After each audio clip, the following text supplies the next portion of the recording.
Welcome to the Public Voice Salon. We are an open dialogue on education, the arts, and social change. And today we are with Ms. Karen Nason, who just ran for mayor of Hoboken. She didn't win. Congratulations, by the way. Thank you very much. I appreciate that. Now, but she's also a wonderful woman of the theater. She's a singer. She's a very cultural person, and we're going to get to know her here in this wonderful hour long we have with her in her Hoboken hothouse. So things might get hot in the hothouse here. Right, like my coffee, for example. Yeah. Which I'm having a lovely cappuccino that you made me. Thank you for that. So our show is really, we like to talk about culture and politics. We like to sort of overlap and intersect with that. You could feel free to share a personal story if you want. I don't consider myself an interviewer. I think interview is kind of like 20th century. Right. So this is more like a dialogue. Yeah. I have things to say as well about culture, about politics, about media. Right across the street is a grammar school, the Monroe Street Connors School on Monroe Street. Yeah, which is one of the schools that I substitute taught at when I began my teaching career. So this is a show about education. It's about educational ideas, how people grow, either in school or out of school, as articulate beings, as social beings, as political beings, and all that stuff. So fantastic. We want to welcome you so much to be on our show. Well, thank you very much. I will tell you a little bit about myself. Obviously, my name is Karen Nason, and I did run for mayor. I grew up in Portland, Maine. The youngest of 7. I had 5 older brothers and 1 sister, and always have been a professional singer. So I started off Portland Players in South Portland, Maine. I think one of my first roles, of course, would have been Rizzo from Grease. Yeah. There are worse things I could do. So I won lots of awards at the age of 15, and I started my first business, small business, at the age of 15. It was called Broadway Birthdaygrams. I worked for a brief time after school at Cummins North Atlantic, which is a trucking company, and a singing telegram woman came in and sang a birthday song to one of the truckers. And I had to be the girl to write the check out, and it was, I think, $75 or something silly. And I'm like, what? $75? She just got $75 to sing like crap?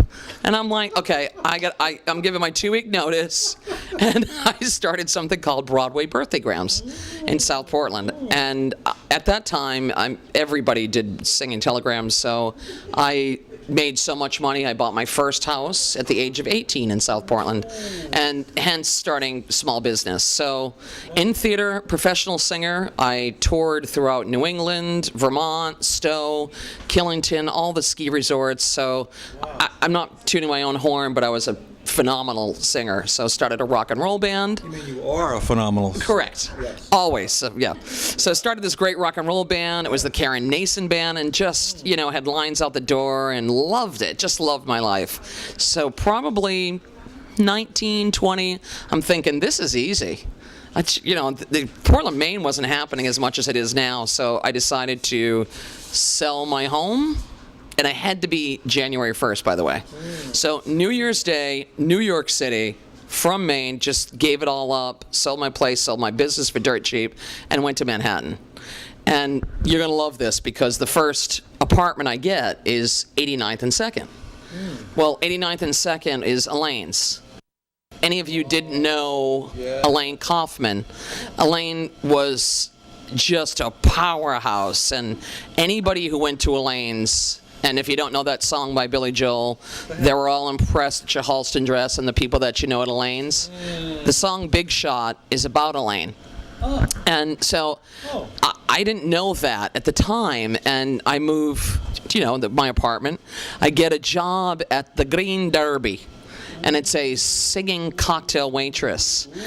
And I start jumping on the tables and singing Cole Porter and, all kinds of stuff, and that, made a lot of money. It was great.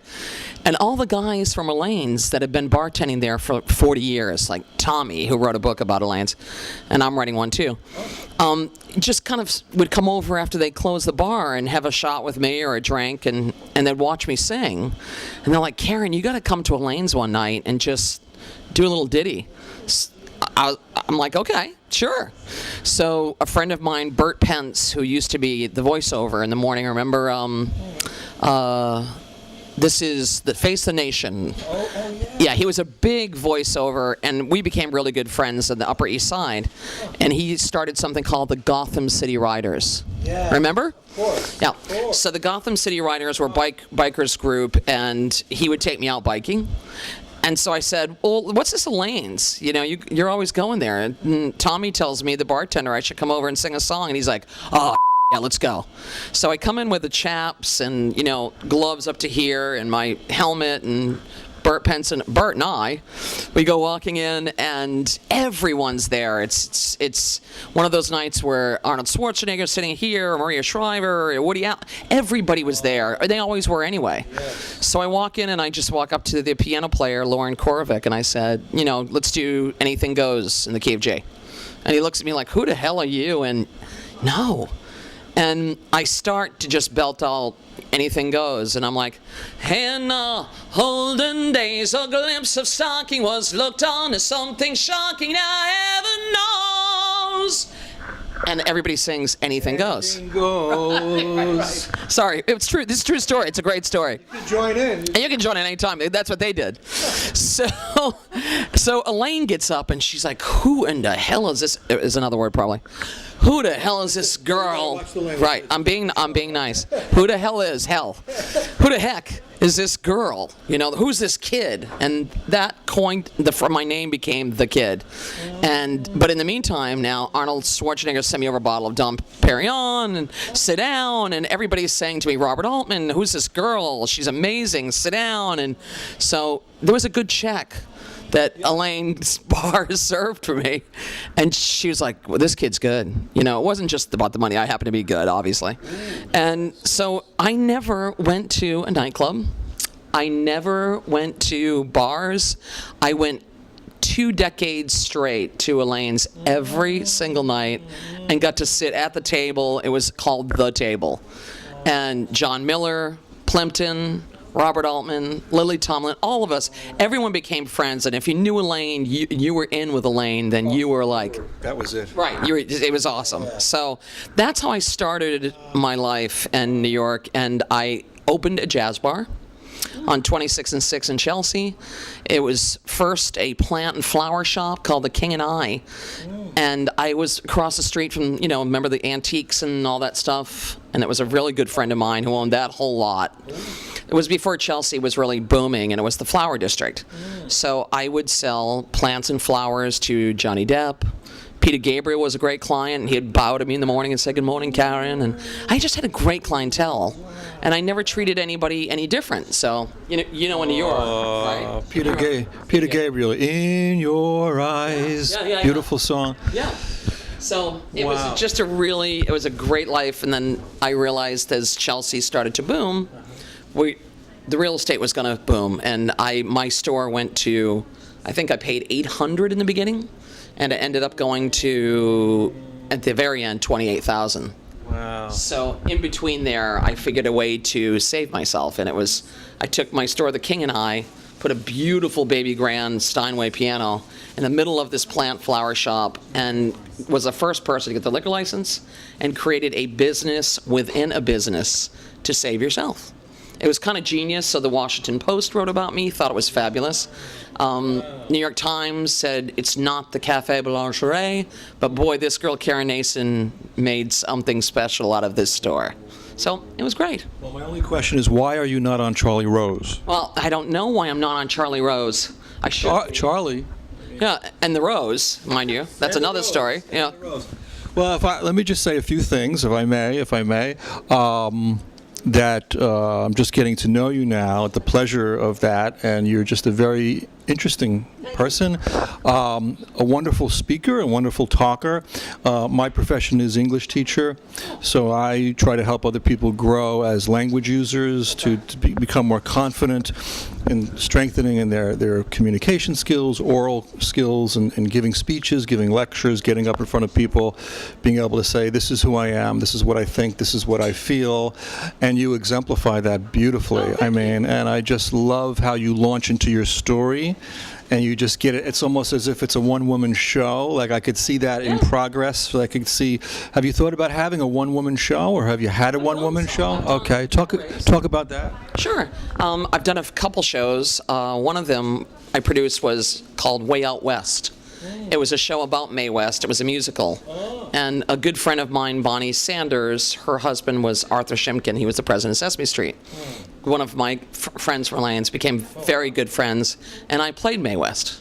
Wow. So it was like, one of the songs was great. It was, loosen your tie, boys, you overdress, put your mind on vacation, give your mouth a rest, and I'll pardon you if you just get out of hand with me. So produced that first show. Come on up and see me sometime, big boy. Is that Come over and see me sometime. Did she actually say that? She said that. say that, okay. She had a lot of good ones. She had the one that said, my left leg is Christmas and my right leg is New Year's. Come up and see me between the holidays. Boy, can we say that on television? Well, she said. I did not swear. Yes, that's said right. in the 30s. And look what happened to her. She got thrown in a Brooklyn jail. So Did? yeah, She yeah. did. So I did produce it for my first show. Always into theater and the arts. Jazz was a big thing, so I opened my own jazz bar. Called it the Green. Super. Just, you could wrap your plants and flowers and orchids and then just sit there and watch the greatest jazz cats And ever. location was? 26 and 6. Okay. Yep. And then my rent went up to $28,000, and that was just too much. And welcome to Hoboken. That's how I got here. So, yeah. I wanted to become the Elaines of Hoboken. Well, maybe one day. Maybe we're on the way. I just wanted to share a little tidbit from my biography, which is that my grandmother was brought to America by a famous actress named Blanche Walsh, who was considered the American Sarah Bernhardt in the Belle Epoque period, the 1890s to about 1910. So she was rescued from an orphanage, my grandmother, by this great actress. I call it my real-life fairy tale. And I'm actually developing this as a one-man show, That's fantastic. integrating the narrative of that story into my own teaching practice, in the fact that, as a transformative teacher, helping liberate people, set people free in my classroom, to speak out loud, to not be afraid to go for their dreams, to be able to speak and articulate, So here was a stranger came into my grandmother's life and who, became her second mother, changed her life, saved her life, So I believe in that. And then she went on to become the original advocate of an American National Theater. This idea of a chain of theaters nationwide where regular folks could see serious theater at a low cost. Right. Not like Hamilton where you got to mortgage your house to see a play, but it would be affordable that you could see serious plays at a low cost. And then once a week, somebody would give a lecture. Come in and give a lecture. So it was a way to bring intellectual life to the country. I'm concerned about the dumbing down of America. We are concerned with our television show. We're trying to bring intellectual life, discourse about philosophy, about humanities, literature, culture, theater, to the airwaves where you don't see it now. You watch the mainstream media, you watch corporate media, and you get the same breaking news story all day long. It's like blah, blah, blah, blah, blah, blah, blah. So this is I'm really a teacher with a talk show. This is not, I'm not like, right. I'm not doing that whole corporate media thing. We're having a dialogue, So I'm so blessed to get to know a person of the theater, a woman of the theater, who has this amazing cafe. I believe in cafe culture. I think cafes are so important. Look around, baby. Just pan around. Look at. So we have this wonderful cafe, and people are talking in this cafe. People are actually look. There's a conversation going on. That doesn't happen anymore. Remember Jacques Brel? Who's Jacques Brel? Tell me. Jacques Brel, alive and well. Remember they made up the whole Brel Lives? It was the Village Gate. The Village Game. Remember? I worked there too. Oh my gosh. So what you're doing now, Karen, is really my dream, which is to bring back Bohemia. Right. To keep Bohemia. Bohemia is on its last legs, folks, okay? People in laptops sitting there, Cafes have become back rooms of offices, right? You might as well just punch the time clock. They're boring as hell. Most cafes have become boring as hell. I hate to say that, but you can't get an intellectual conversation going.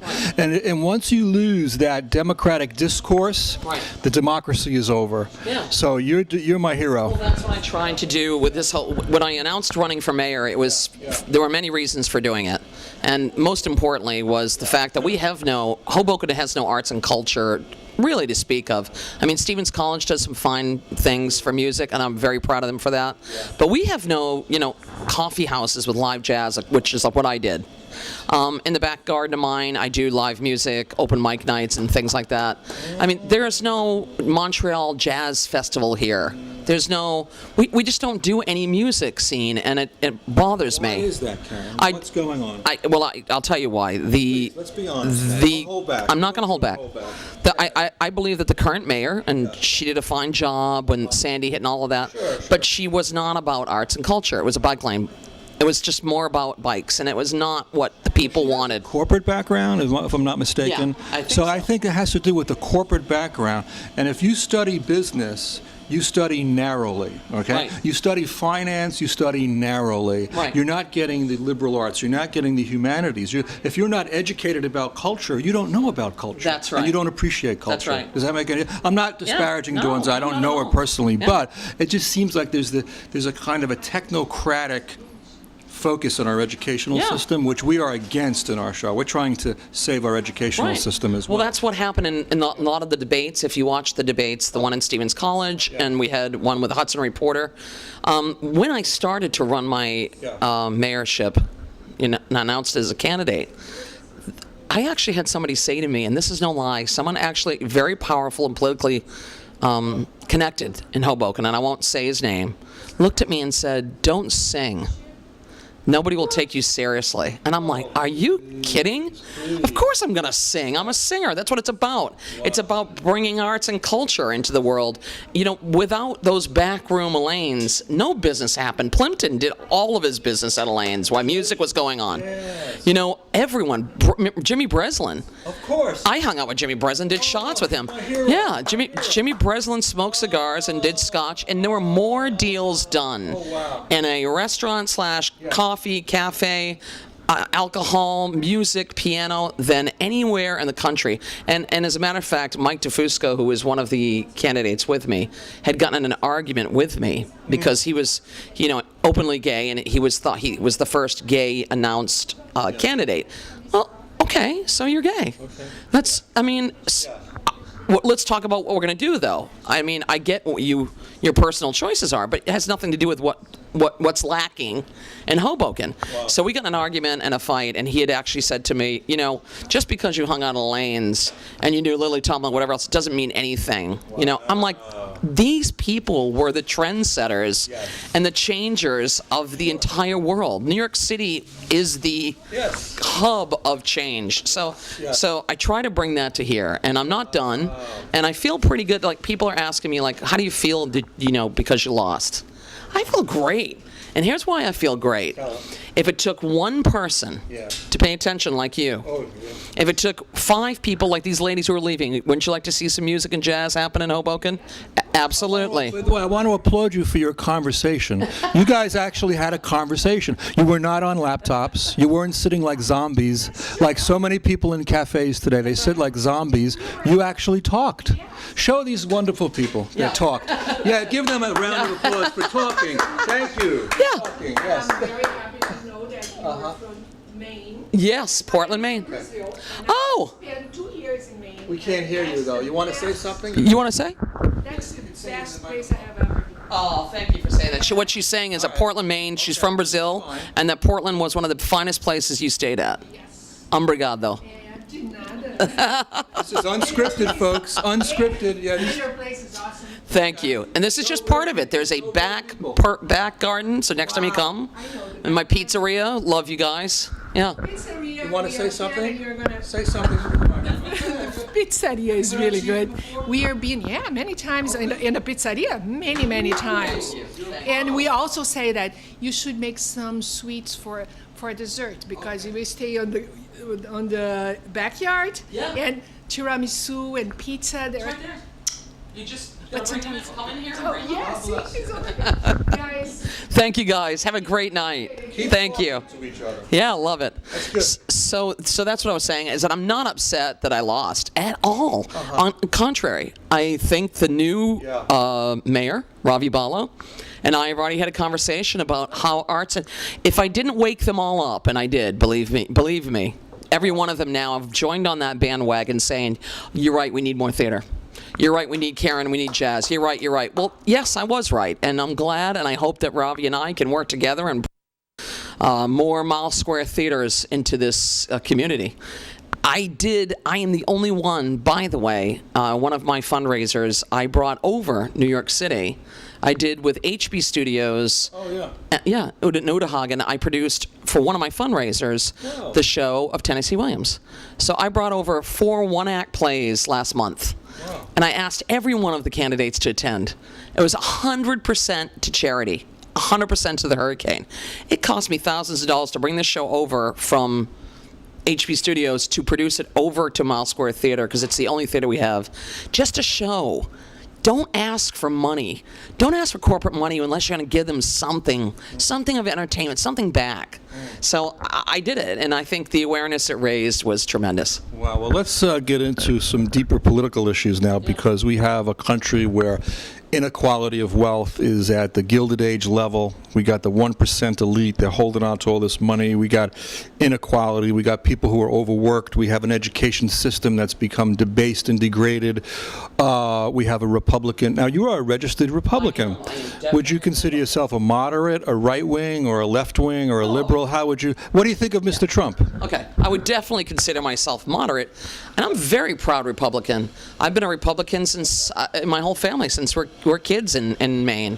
It doesn't mean because you're a Republican, and I actually said that in a debate, that you wear a scarlet letter. Some woman yelled out at me who was a Democrat, I hate you. And I'm like, why would you hate me? Like, what? My name isn't Donald Trump, it's Karen Nason. So, I mean, Susan Collins is a good example, doing fine things in Maine. Without her, the health care would have passed. She went against. She voted against the health care. And she's a Republican. So, I mean, there are certain folks that are gone against the grain, and it doesn't mean that it doesn't mean because I'm Republican I don't want to endorse and say, hey, you do stupid things, people are going to call you out for it, right? I mean, if you're dumb and you're going to make some stupid moves and you got a big mouth and you say some bad things, and I've been guilty of it, people call us out for it. Would I have done some of the things that he's done? No. Would I say he's my president? Absolutely. We're in a country so divided and so divisive that if you don't honor what we have to work with, don't you want him to do a good job? Don't you want him to try to better the country, not everybody's fighting constantly 24/7? Don't we want the Democrats and Republicans to join each other and see what we can do? I do. I mean, there were 5 Democrats against me. Hey, listen, I've had an abortion. I'm sorry. It doesn't mean I'm against. I want the whole healthcare system to not allow abortions. Of course, we need that. That doesn't mean I'm not Republican. There are just things about the Republican I like. It doesn't mean do I think that there is climate change? Yeah, I definitely think that we have a climate change problem.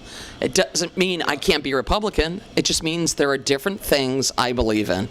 So, if that makes sense. Well, what do you think about, like, the argument that Trump is really sort of emotionally unstable and angry and lashes out at people and is insulting to women, that he is not the kind of person you would want to be in charge of the nuclear codes, those type things, Bob Corker compared the White House to a daycare center. What? Those arguments are growing for the 25th Amendment. Do you think those folks have a legitimate say? I think it's, honestly, I think we have a daycare system in the entire country. I've never seen our candidacy, our run that just happened in Hoboken was the most gross, nasty, name-calling bunch of babies I have ever seen in my life. My brothers, I mean, I'm sorry, 5 older brothers from Maine? No. I didn't do that. I didn't play that way. So, do I think he has the possibility to be a great president? Absolutely. Do I think we can change and talk to him? Absolutely. If we don't have hope, well, then we're done already, aren't we? Without hope, what do you have? You got to have hope. Yeah. There's a song there too, but. But I mean, I think there's a lot of bad Democrats out there too. But we don't need to talk about that. No, we don't. Who's going to do the good things, right? Right. And have some dialogue across the aisle. Have some dialogue. Period. I mean, there is a polarization in our country now. What do you think about this? Are there some people that it's just hard to have a conversation with because of the polarization? Conversation anymore. Like my son is born and raised New York City kid. He's in journalism now. He's writing for Cooking Light in Birmingham, Alabama. From Manhattan born, writing in Birmingham, and you want to talk about the South. We're talking Birmingham is deep South. Do I wish he wasn't there? Of course not. What is he going to do to change Birmingham? Right?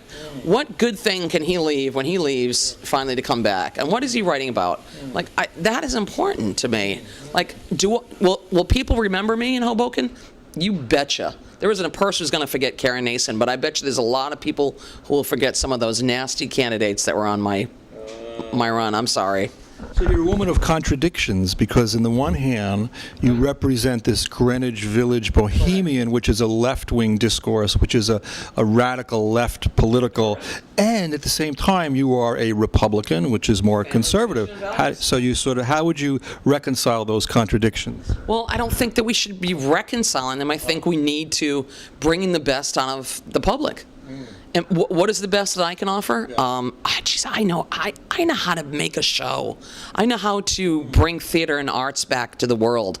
I know how to make a change with kids. I gave, for example, I opened a place called Fuse on Newark and Park.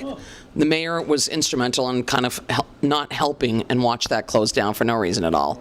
There was no private events allowed in the city. What are you talking about? There's no private events allowed. We did music. I did jazz. It was a beautiful place to have a party. So why would we want to shut that down? I can't imagine. So what good came out of it? Well, I took the beautiful piano and I gave it to the Hoboken High School. So they're doing shows on it. They're hanging out. Will they remember that? Yeah, they're going to remember that I didn't cry and go home, and like some other person might have. And I use that as an example in my run. Like, if somebody who spent $80,000 to open a place got treated the way I did, you would have gone home and never came back. You would have just, that's not my style. I'm going to show the country there are great Republicans out there, and I'm one of them. And I'm going to show that there are bohemian Republicans out there, and that there are some great people that came out of New York, and I'm one of them. One day I'll go back to Portland, Maine, and I'll open a little tiny place again, and I'll sing to the day I die. But for now, this city needs me. This city needs to open up, become a unified, great city, because it is a city. They keep trying to treat it not as such. I can get to New York City, and where Elaine's was, faster than I could when I lived there. How about this? Cities who need people like Karen Nason are the luckiest people in the world. And one person. It just takes one person. Yeah. So talking to you is like a dance. It's a dialogical dance. It's very interesting because you talk about like Republic. I'm kind of shocked to hear that you're a Republican. It's actually it's very, very, very shocked. But the Republican Party was still the party of Abraham Lincoln and Teddy Roosevelt and a more moderate liberal type of wing that's not so far right. So I think that's interesting to look at that. And I think it's important to keep the conversation going, to keep a dialogue, to keep that, and I think the arts can help spark conversation. Right. And it was more than just the arts that I talked about. I did an event with Phil Murphy. I donated money to Phil Murphy. I thought Phil Murphy, some of the things Phil Murphy stood for were tremendous, and there were a few things I didn't like. Did I vote for Phil Murphy? or did I vote for Lieutenant Kim? I voted for my affiliation, and I happen to like Lieutenant Kim. Okay. I thought there were some wonderful things that she had to offer. It doesn't mean that I didn't like both of them for different reasons. I had talked to Phil Murphy on, and I did a video on this, by the way. I had talked to Phil Murphy and to Lieutenant Kim about taking these old warehouses that are all over the place in New Jersey, especially here in Hoboken. We have some really old, dilapidated warehouses. And we also have the homeless shelter, which is right next door to a charter school. Now, it's Veterans Day, guys. So my dad was a corporal in the Korean Army. So my dad's passed away, Harry Nason. But, you know, on Veterans Day, I want to just especially say everybody doesn't want to be in the homeless shelter. Everybody doesn't have a chance to get out. You know, there are some vets that are in the shelter that need medical treatment. It's a mind mess. That's not their fault. They fought for me, and they're a mess now, and we're not taking care of the vets.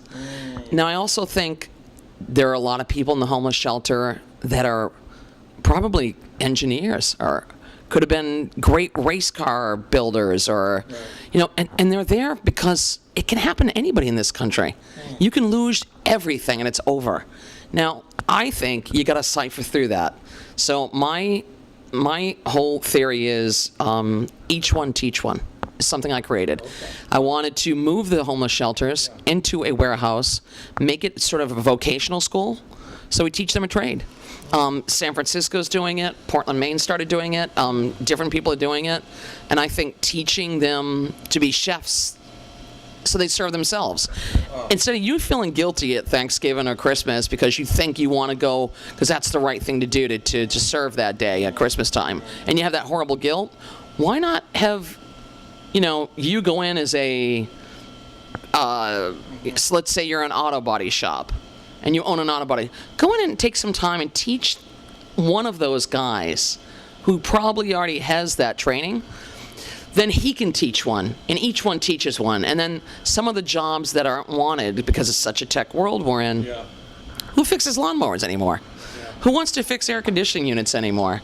Who wants to do city jobs like cleaning the cities or, I mean, we can move these beautiful empty warehouses and make them vocational schools teaching a trade to the homeless shelters. So each one teach one.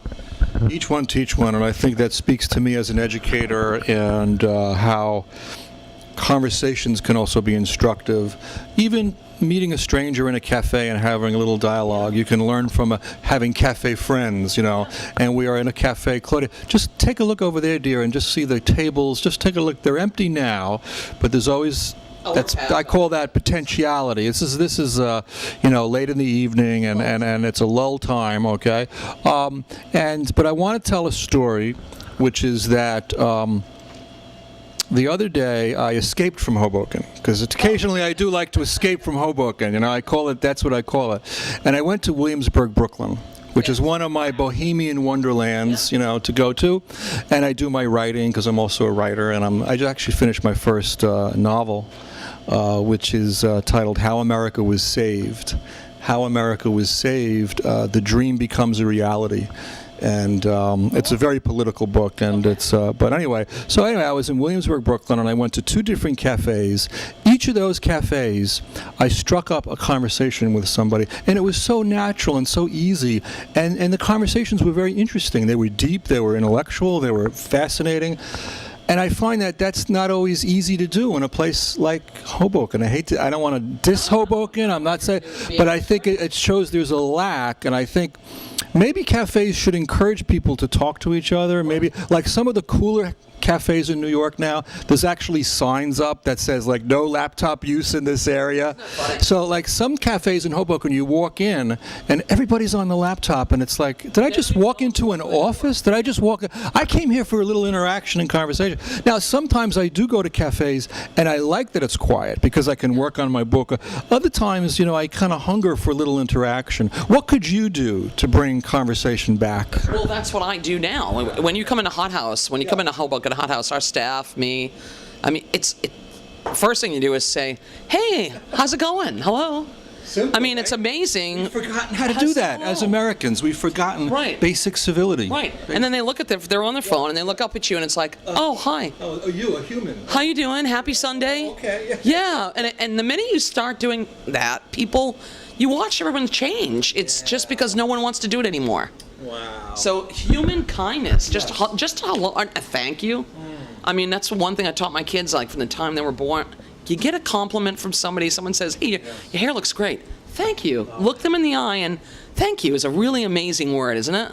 Hello and thank you, and whatever happens in between there, oh my goodness, wow, isn't that what a good world, right? One of my heroes is David Brooks, who writes for the New York Times, and he was actually on Charlie Rose last night. He had a wonderful dialogue with Charlie Rose. I watched it right till the end. You know, I just love David Brooks and his pieces in the Times. And he's become, even though I may not agree with his politics all the time, I really think he's wonderful on sense of community and sense of connection and an almost spiritual feeling that we have when we say hello to our neighbors, which gets into the philosophy of Martin Buber, who was a philosopher who talked about the importance of dialogue, whose work I champion also, and also a man named Robert Putnam at Harvard, who wrote a book called Bowling Alone, The Collapse and Revival of American Community, and it's about how we've lost that sense of community, that we walk past each other as strangers on the sidewalk, and so we are trying with our show to ignite that, and I'm feeling that energy with you here. Yeah. Well, hey, if you ever want to just come here and set up and interview and talk to people, I would love it. I mean, I offer my space all the time. We do so many charity events because there isn't any place. You know, they charge you an arm and a leg, and they're, you know, here's, pay me X amount of dollars. I'm like, I got the space. You know, please come use it. I mean, you guys come here anytime you want. Set up on a Saturday. We are packed on Saturdays and Sundays, and we have lines out the door, and people, I'm dogs. You know, you want to bring a dog in? I'm sorry, bring a dog in. We're dog friendly.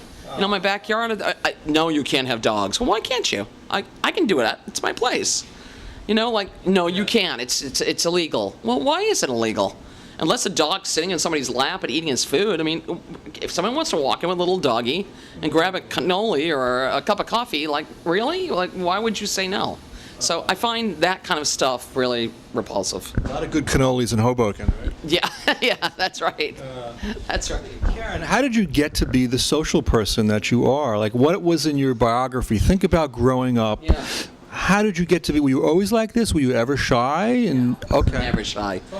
Well, growing up in Portland, Maine, you know, 5 older brothers, we were a very poor family. So my dad, whose name was Harry, and my mother, Judy, my mother came from a very wealthy family, and my dad was, his father was chief of police in Freeport, Maine. My mom came from a very aristocratic family, but they fell madly in love, and my dad was, you know, a very, he used to build race cars with Al and Bobby Unser. And for a brief period of time, he got a great job offer, and we went to Albuquerque, New Mexico.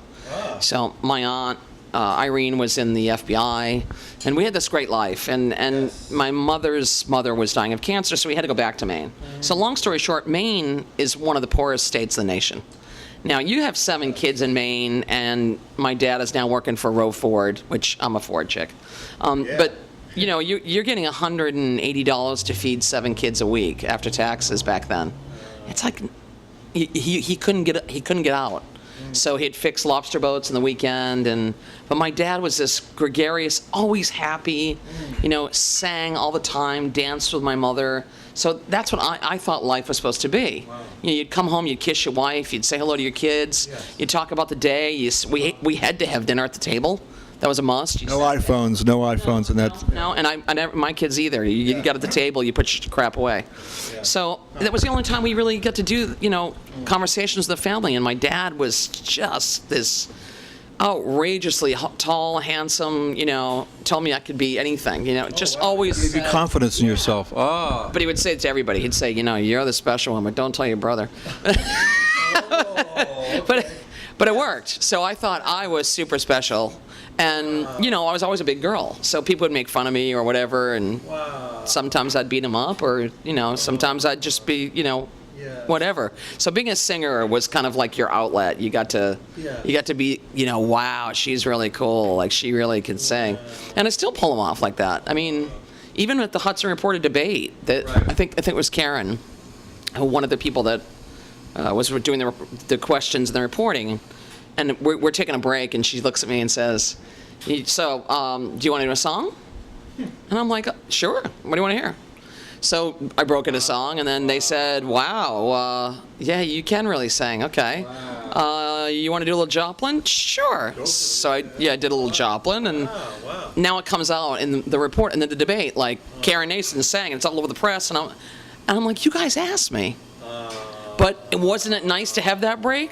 So did they report it? Yes. Did it bring the attention to the fact that singing's okay? Yes. That the arts of the culture are cool? Wow. So thank you for asking me, because no one would have known. Would just been another debate, another crappy debate. Quick story from today, from my teaching at Stevens. We watched a Cornel West lecture that he gave in May of this year at Dartmouth University. Cornel West is one of my heroes. He's just a great public intellectual. And he's been talking a lot about music lately and the effect of music on his life and his politics. And he's very into black music and blues and jazz. And but he was talking about the difference between, like, Beyonce, who he's sort of admires, but he says, this kind of like too corporate, it's like she's up there with all this techno stuff, and it's glitzy and glamorous, and he contrasted that to an Aretha Franklin, where all you need is a microphone. You don't need all of that stuff behind you with Aretha Franklin. So she was not the most attractive woman, and she was certainly a much bigger woman than me, and who gave a crap back then? You were Aretha stepped up to the mic. You paid attention. So we did a little sample. We did a little exercise where we watched a YouTube of Beyonce, just a clip of it, and it's just like, to me, it's boring. All that high tech stuff, man, it's just boring. And we watched that. Then we put on Aretha Franklin. You Make Me Feel Like a Natural Woman, and they were just like mesmerized that this kind of music existed. Then I put on the Supremes, Someday We'll Be Together, because Cornel West talks about the harmony, and how come we don't have harmony anymore? Duprees, remember the Duprees and all that great harmony that they did back then? Yeah. I got the chance to, I say with everybody, so I was very lucky, but one of the coolest moments of my life was in my plant store. Cipriani was one of my clients. So he did a 10-concert series. Who is that? I don't know who that is. Giuseppe Cipriani. Cipriani, the whole Cipriani, Wall Street, Cipriani. Great room, great, very famous. Restaurateur, is that what it is? From Italy, and Cipriani's... All the famous people go there. All right. And he created the Bellini. Harry Cipriani created the Bellini. And long story short, they would pay me a lot of money for renting plants. And he did a 10-concert series in the region, Cipriani, and it started with, Rod Stewart, and it ended up, Diana Ross, Andrea Bocelli. It was like you had to buy all 10. It was a genius idea. Okay. You had to buy all 10 series, but who could afford that except for multi-millionaires? So I charged the fee, and I said, look, if you give me a ticket, it's Rod Stewart going to play the first one? Give me a ticket, and I won't even charge you for the plants. And I'll do it, cheap. So long story short, I'm sitting there with Rachel Hunter, Rod Stewart's wife at the time, the model, and he's on stage, and I'm like, remember Faces? Remember when he used to be, we're talking years ago when Rod first started. It was, anyway. Yeah, it was great. So I'm standing there in just such awe, and I'm standing on the side of the stage, and I'm like, can I sing with you? And he's looking at me like, who the hell is this woman? Chutzpah. So I got on stage, and I got to sing Hot Legs. And it was, or whatever it was. And it was like, you're fired. Like the next day, Giuseppe Cipriani's like, you're on.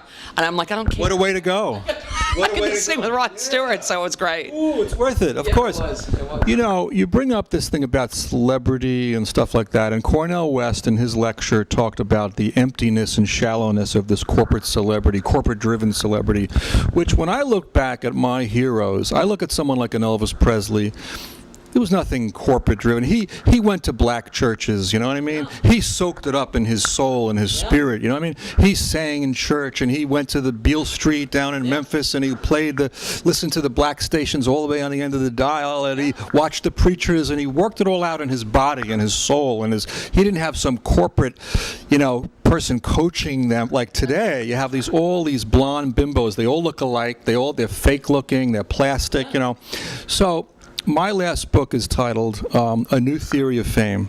Okay. A New Theory of Fame. And the subtitle is Toward a Humane, Ethical, Planet-Saving Concept of Celebrity. Right. So we're trying to, even with our show, we're very careful in who we choose to have on our show. You made the cut, baby. You made the cut. But let's get back to wealth inequality. Now, let's get back to the deeper issues of poverty. Let's get back to the fact that nuclear weapons, we've had a woman on our show who is an anti-nuclear activist, Alice Slater in the Upper East Side. We talk a lot about we got to get rid of all nuclear weapons. Let's get rid of warfare. Why don't we just say no more war? Why don't we? These are things that are not said. You don't hear any of this on corporate media. Come on. When was the last time anybody said this on TV? Right. So, what are your thoughts on that? A more radical type of world that might be. Yeah. Well, I got lucky enough to be at the tail end of. I was born in 1964. So April Fool's Day, 1964. So I got to see the tail end of the Jane Fonda and all of that time, and that was Elaine's time too. So again, I say those were the changers and the rattlers and the people that did all that change at the time. I mean, to be made fun of that none of us just because you knew people at Elaine's. Of course, those were the changers. Plimpton was, they were the ones that wrote about warfare and all we are saying. I mean, look at Dylan. You're talking about Plimpton. Which one? Plimpton. Well, George Plimpton. Wasn't he was a great writer? He was with the Paris Review. Right. So course, yeah. I mean, like Breslin, all those guys. John Miller, who now is our police commissioner and head of Homeland Security. Remember when he was on 2020? Yeah. Remember Mike McAlery? When Mike McAlery was one of the greatest writers for the New York Post.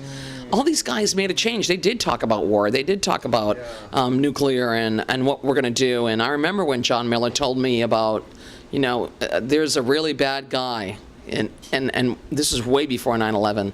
There's a very, very bad guy coming down the pike, and everybody knew. So, I mean, they do talk about it. You're right. Corporate doesn't talk about this stuff anymore. It's all about, and I hate to say this, I did say it in a debate, if I see one more rock climbing wall, how about let's not spend all the money on the bikes and rock. How about we put together a community music center where everybody's welcome?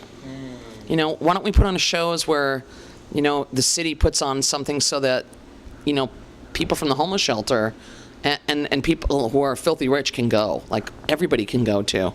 Why are we not having, Do you know what I'm saying? There's no outlet. To release yourself so that you can speak about things that no one wants to speak about. There should be 15 coffee houses right now letting you come in and talk about it. Wow. You know what I mean? So I just want to sort of just relax a little bit, and Claudia says we have 10 minutes left. Okay. Once again, Claudia, if you could just pan around. I like to do this because it's a joy to film inside of a cafe. I've never done this. We've never done this with the show before. I actually helped to co-create a open discussion at the Symposia bookstore when it first came to Hoboken in 2002. They were on Willow Avenue. Okay. And I approached Carmen and Cornell Rousseau, this wonderful couple who are the owners of that store, and I said, why don't we have a weekly discussion group, which is completely radically open, and anybody can come, and I'll facilitate the dialogue. And we had food there, and week after week it got bigger and bigger.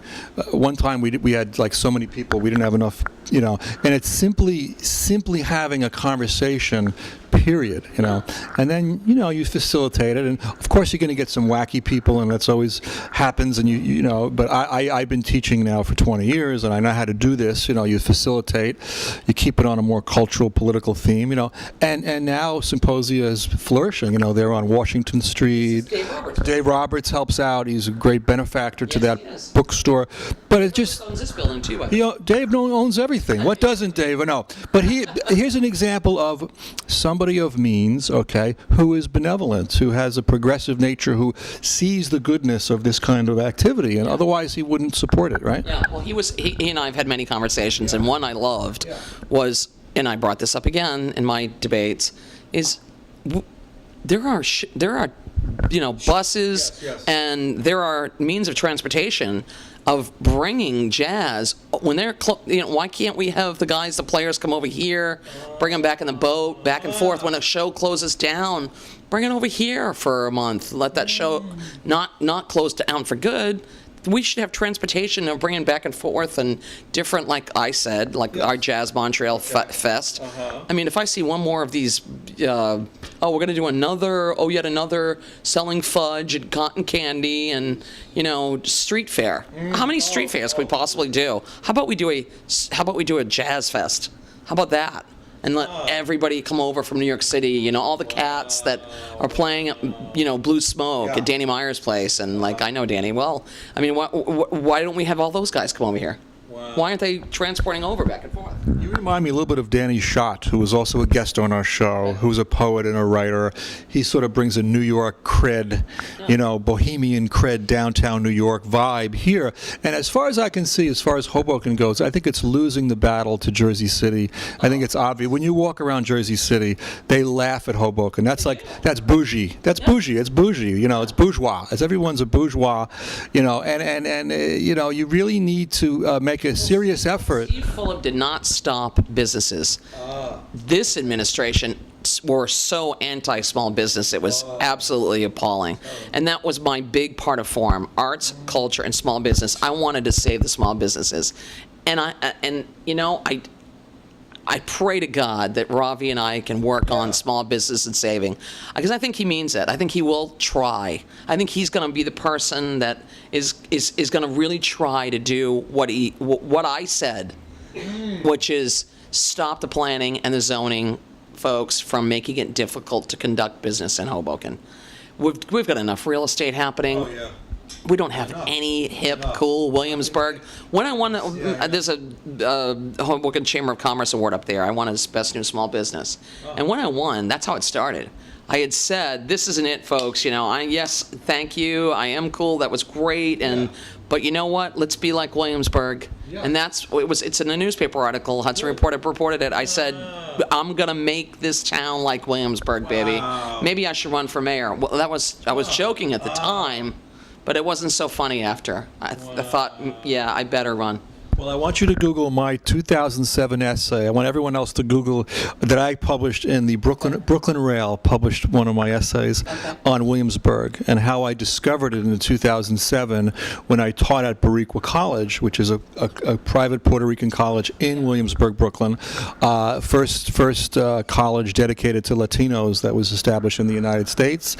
It's no longer there, by the way. It's a shame that it's gone, but I was there in 2007, and first time I got off the L train on Bedford Avenue, I was like, this is a nirvana. This is like a paradise. I've never seen anything like it. There were sneakers from the telephone pole. There was graffiti. I felt like I was back in the 70s, Even though I know there are legitimate complaints now about the corporatization that's going on even there and the rent's going up, still it feels like a utopia in a way that Hoboken still has kind of a staid, it's architecturally it's beautiful. You walk around, but culturally you're not getting it. And some of the architects, John Nastasi is a great visionary, who wants to kind of change it up a little bit, and I hope he does, because it needs it, because it's so stale here. I mean, I'm a got to escape once in a while, right? You see why I use the word escape? And I don't want you to escape. I want you to stay here. Do you know what I mean? I want you to stay here because there's something happening going on. Let's all escape together. Let's go to Montreal. Let's go to Boston. Let's blow this weenie roast. Yeah, exactly. No. If you're here, maybe it's worth staying. That's right. If I stay here, if I can stay here, then you can stay here too. Just everybody, I'm going to challenge everybody out here in Hoboken. Everyone who voted for me, or everyone who thought I should have won, or just thought I made a difference, make the call to City Hall. say, look, we want Karen Nason as the night mayor. We want her. Night mayor. I proposed that in a video. You'll roam around at night? I'll protect the culture of the evening. I'll protect the arts. I'll protect the nightlife. That's what drives the entire city, not the corporate world. So somebody has to protect it. That's me. Yes. So yeah, I will be the mayor of the bars, jazz, theater, nightlife. The mayor of the nightlife. Beautiful. Call them up and tell them that you need me. The most interesting woman in Hoboken right here, I think, without a doubt. Very much. I want to just say, how much time do we have, dear? 3 minutes, okay. Just enough time to say this. Last Saturday night, Claudia and I had a wonderful time. We started our evening, Saturday evening, at Stevens Technology, had a cabaret show. In fact, it was sponsored by Sophie Hales, my wonderful director at the ESL department, and it was a wonderful for the students, music and dance. So it was in the Bissinger room. Okay, so we started our evening there. Then we went to Alex Morales, who's an Uruguayan painter who had an opening celebrating his 1-year anniversary on First Street. We went there, and then we hopped over to Issa, the African artist, yes. And that was the official kickoff party of the Hoboken Art Studio Tour. Yes. And it felt like a happening scene. I don't remember when it felt like that before. Yeah, I actually had mentioned to the president of Stevens and to Beth McGrath from Stevens, I believe that the Fund for a Better Waterfront, there's a small parcel of land still out there, still left. In my proposals, I've said, take the last parcel, put a clamshell like New York City, like in Central Park. In Central Park, they have that beautiful amphitheater. We need an amphitheater here, facing the water, where we have Andrea Bocelli, where we have opera, where we have symphonies. I mean, Stevens is doing it, but it shouldn't just be Stevens. It should be in the waterfront, facing Manhattan, saying, "Hey guys, we're here. We're here. We're doing some great stuff." They liked the idea. Some of my opponents didn't, but what do they know? Wow.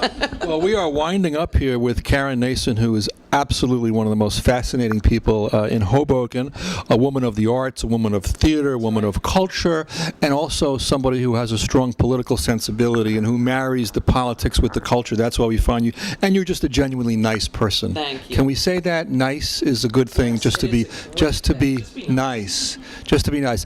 Final thoughts. Well, I'm just going to sing your little song as we go out. Okay, sounds good. You made me love you. I didn't want to do it. I didn't want to do it. Well, I did. You made me love you. And all the time you do it, I guess you always knew it. You made me happy sometimes. You made me glad. But there were times, dear, you made me feel so bad. You made me smile, 'cause I didn't want to tell you. I didn't want to tell you. I think you're great. Out of time. Bye-bye. Thank you so much. We're going to take the show on the road, I think. And Claudia is applauding. Thank you for Claudia for filming us. We love you, Claudia. so much. Thank you so much.